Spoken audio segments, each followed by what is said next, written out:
사무엘하 강의 56번째 시간, 행할 바를 행하라, 행할 바를 행하라 라는 제목으로 말씀 나누겠습니다.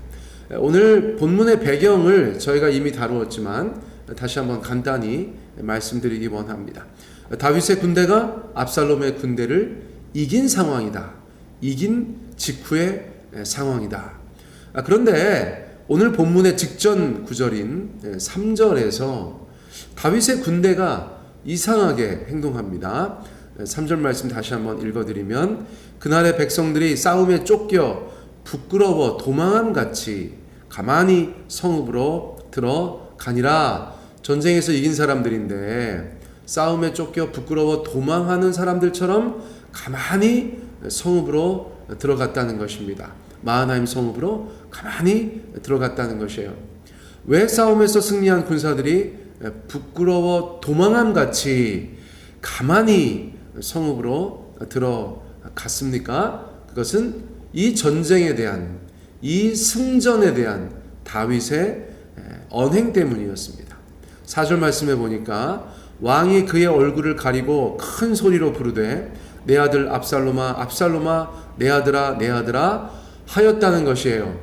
전쟁터에서 승리하였다는 사실을 알았을 때 군사들이 얼마나 기뻐했겠습니까? 목숨을 걸고 싸운 전쟁이었어요. 그런데 감사하게도 다행스럽게 일방적인 승리를 거두었어요. 우리가 스포츠 경기에서만 이겨도 얼마나 기쁩니까? 하물며 나라의 운명이 아니면 개인의 운명이 걸린 전쟁에서 이기면 기분이 얼마나 좋겠어요. 그런데 그런 분위기에 찬물을 끼얹은 것이 바로 다윗이었다는 것입니다. 그가 죽은 아들 압살롬의 이름을 계속해서 부르면서 울부짖자 백성들은 사기가 땅에 떨어진 것이에요. 자신들이 전쟁에서 이긴 것이 다윗을 아프게 했구나, 슬프게 했구나, 뭔가 크게 잘못됐구나, 그렇게 생각하게 된 것입니다. 분위기가 얼마나 좋지 못했는지 이 일에 대해서, 이 반응에 대해서 군대 장관 요압이 다윗을 찾아옵니다. 더 이상 두고 볼 수 없을 만큼 분위기가 나빠지고 있었기 때문이에요. 요압이 뭐라고 했는지 보세요. 5절입니다. 요압이 집에 들어가서 왕께 말씀드리되 왕께서 오늘 왕의 생명과 왕의 자녀의 생명과 처첩과 비빈들의 생명을 구원한 모든 부하들의 얼굴을 부끄럽게 하시니. 요압은 백성들의 마음을 대변하여서 왕을 아련합니다. 요압의 메시지는 분명합니다. 이 전쟁은 다윗이여 왕과 왕의 가족을 살린 전쟁입니다. 왜 그렇게 말했을까요?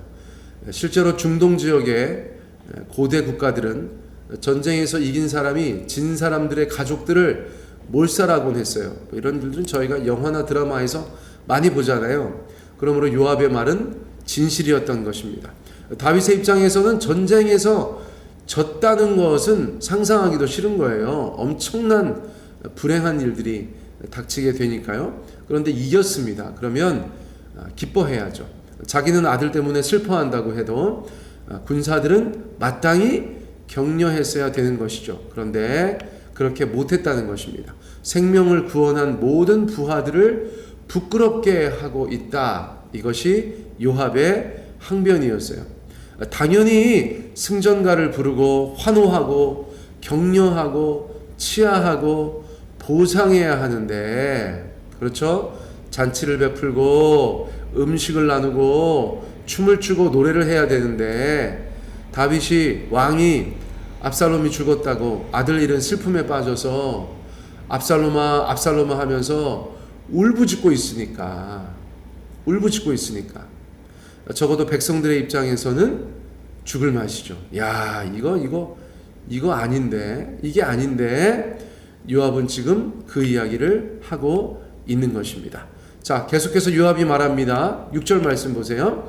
이는 왕께서 미워하는 자는 사랑하시며 사랑하는 자는 미워하시고 오늘 지휘관들과 부하들을 멸시하심을 나타내심이니라. 오늘 우리가 다 죽었다면 왕이 마땅히 여기실 뻔하였나이다. 여러분, 요압이 이스라엘의 군대 장관으로서 2인자 생활을 하고 있었잖아요. 그리고 다윗의 조카라고 말씀드렸죠. 그러니까 여느 부하들 같지 않아요. 말이 험하죠. 원래 그 사람의 성정도 그런 것 같고, 외삼촌이 저러고 있으니까 군대 장관이었던 요압이 말을 엄청 세게 합니다. 더군다나 다윗은 정신을 조금 못 차리고 있으니까 알아듣게 말해야 되는 것도 있었겠죠. 그래서 직설적으로 얘기하는 거예요. 왕께서 미워하는 자는 사랑하시며 사랑하는 자는 미워하신다. 이게 무슨 말입니까? 다윗이 압살롬을 사랑하고 부하들은 미워하는 꼴이 되었다는 것입니다. 그 다음은요, 오늘 지휘관들과 부하들을 멸시하심을 나타내미시라. 무시하심을 나타내는 것이다. 오늘 우리가 다 죽었다면 왕이 마땅히 여기실 뻔하였나이다. 세요, 세. 말이 셉니다. 요압의 미숙함일 수도 있지만 그만큼 다윗의 언행이 부적절했다. 이것이 지금 군사들과 백성들이 볼 때는 그만큼 큰일이었다라는 것을 나타내고 있어요. 그러면서 요압이 쐐기를 박습니다. 7절, 이제 곧 일어나 나가 왕의 부하들의 마음을 위로하여 말씀하옵소서. 내가 여호와를 두고 맹세하옵나니 왕이 만일 나가지 아니하시면 오늘 밤에 한 사람도 왕과 함께 머물지 아니할지라. 그리하면 그 화가 왕이 젊었을 때부터 지금까지 당하신 모든 화보다 더욱 심하리이다 하니. 자, 뭐라고 요구하였어요? 첫째, 빨리 일어나서 나가서 왕의 부하들의 마음을 위로하여 말씀하옵소서. 지금 부하들의 분위기가 안 좋고 마음이 안 좋다는 것이죠. 빨리 나가서 왕의 부하들의 마음을 위로하여 달라. 두 번째, 이것은 그렇지 않으면, 만일 나가지 아니하시면 오늘 밤에 한 사람도 왕과 함께 머물지 아니할지라.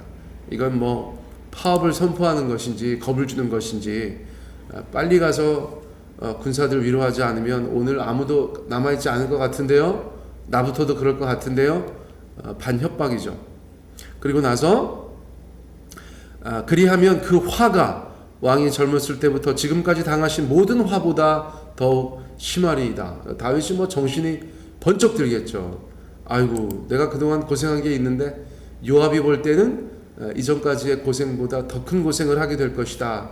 그렇게 이야기하니까 다윗도 정신이 들어서 어떻게 합니까? 8절 말씀에 나오죠. 왕이 일어나 성문에 앉음에 어떤 사람이 모든 백성에게 말하되 왕이 문에 앉아 계신다 하니 모든 백성이 왕 앞으로 나아오니라. 이스라엘은 이미 각기 장막으로 도망하였더라. 왕이 성문에 앉습니다. 왕이 성문에 앉아요. 왕이 성문에 앉았다는 것은 무슨 뜻입니까? 왕의 직무를 수행한다. 왕의 직무를 수행한다. 재판도 하고 사람들도 만나고 행정도 하고 기타 등등 거기에서 그 일을 감당한다는 메시지를 준 것이죠. 그러자 자연스럽게 어떤 사람이 왕이 문에 앉아 계신다 얘기했다는 것이죠. 그러자 모든 백성이 왕 앞으로 나왔다. 이미 압살롬의 군대는 다 자기 집으로 도망한 상태다. 그것 또한 다시 한번 말씀해주고 있어요. 자, 모든 백성이 왕에게 나왔습니다. 그러므로 왕과 백성의 관계가 다시 회복되었다고 볼 수 있죠. 대면했는데 너무 이상했는데 다시 모든 것이 정상적으로 회복되었다라는 것을 말해주고 있어요.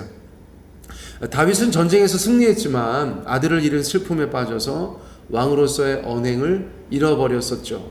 그런데 요압의 군인들을 대표해서, 부하들을 대표해서, 백성들을 대표해서 그런 다윗에게 거칠고 강한 어조로 깨우침을 주었다는 것입니다. 그러자 다윗이 깨닫고 다시 정상적으로 말하고 행동하게 되었었다는 것이에요.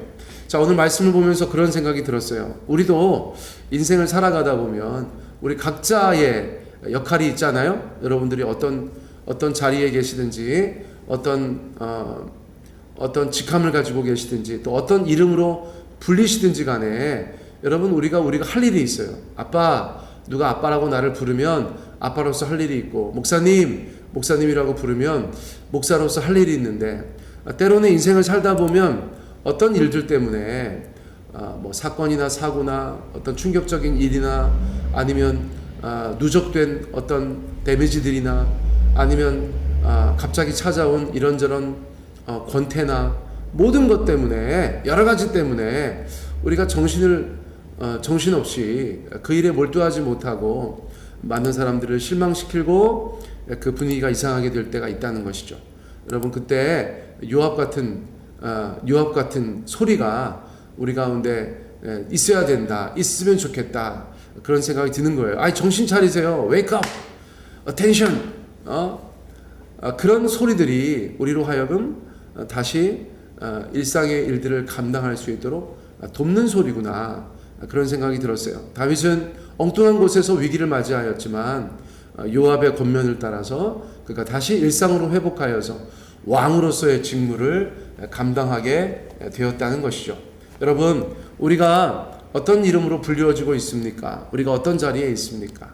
여러분, 그 모든 자리에서 하나님 주시는 힘과 능력으로 정신을 바짝 차리고 우리가 마땅히 해야 할 바를 행하는 그런 인생들이 되어야겠다. 여러분, 그렇게 적용해 봅니다.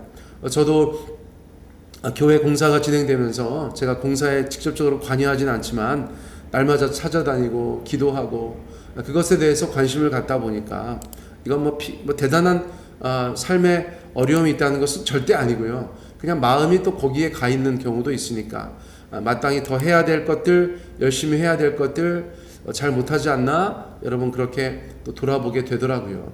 자, 그런 것입니다. 여러분들이 마땅히 행해야 될 바가 무엇입니까? 마땅히 행할 바를 행하시는 우리 모두가 되기를 간절히 원합니다. 자, 오늘 말씀 이것으로 마치겠습니다.